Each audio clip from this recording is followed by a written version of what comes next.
ছাত্রলীগ যুবলীগ যারা মানে এখনো সক্রিয়, তারা আরো নানা রকম বিশৃঙ্খলা করার চেষ্টা করতেছে। কোনো দ্বন্দ্ব না, এদেরকে ব্যবহার করছে আওয়ামী লীগের নেতৃবৃন্দরা, যারা বাইরে বসে বসে এখন যারা এলাকায় অবস্থান নাই, তারা কন্টাক্টের মাধ্যমে এদেরকে দিয়ে ঘটনাগুলো ঘটাচ্ছে।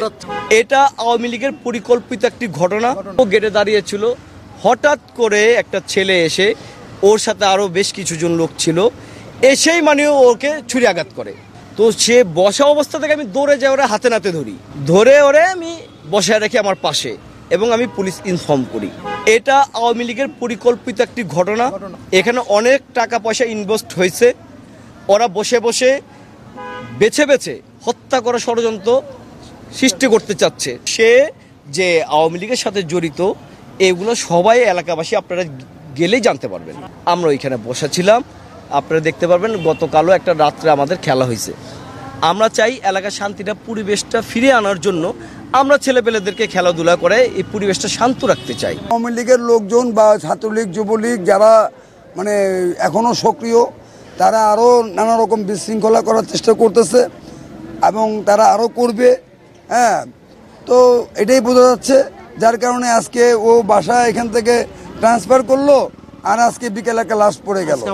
আমাদের যুবদলের একটা সক্রিয় কর্মী, হ্যাঁ, যেই কর্মীটা মাঠে ঘাটে পথে প্রান্তরে, হ্যাঁ, এক সময় জিয়ার স্লোগান নিয়ে যে উজ্জীবিত ছিল, সেই ছেলেটাকে আমরা আজকে হারালাম। তো আমরা জানি না যে আওয়ামী লীগের হাত থেকে আরও কতজনকে হারাতে হবে। যখন ও ছুরিকাঘাত হয়, ওকে আমরা সঙ্গে সঙ্গে হাসপাতালে করে আনি। হাসপাতালে আনার সাথে সাথে ডাক্তাররা মৃত ঘোষণা করে। শান্তু সে এবং আওয়ামী লীগের সক্রিয় একজন কর্মী, এবং তার বাবাও সক্রিয় কর্মী। তার বাবার বিরুদ্ধে হত্যা মামলা আছে, এবং তার চাচা এদের বিরুদ্ধে হত্যা মামলা আছে। এরা প্রফেশনাল কিলার, পুরো পরিবারকে কিলার করে। এদের কোনো দ্বন্দ্ব না, এদেরকে ব্যবহার করছে আওয়ামী লীগের নেতৃবৃন্দরা, যারা বাইরে বসে বসে এখন যারা এলাকায় অবস্থান নাই, তারা কন্টাক্টের মাধ্যমে এদেরকে দিয়ে ঘটনাগুলো ঘটাচ্ছে। ওইখানে যে ছেলে পেলেগুলো বসা ছিল, লোকজন বের হয়ে যাও, এই কথাটা বলার সঙ্গে সঙ্গে সেই ছেলে ক্ষিপ্ত হয়ে তার উপর আঘাত করে।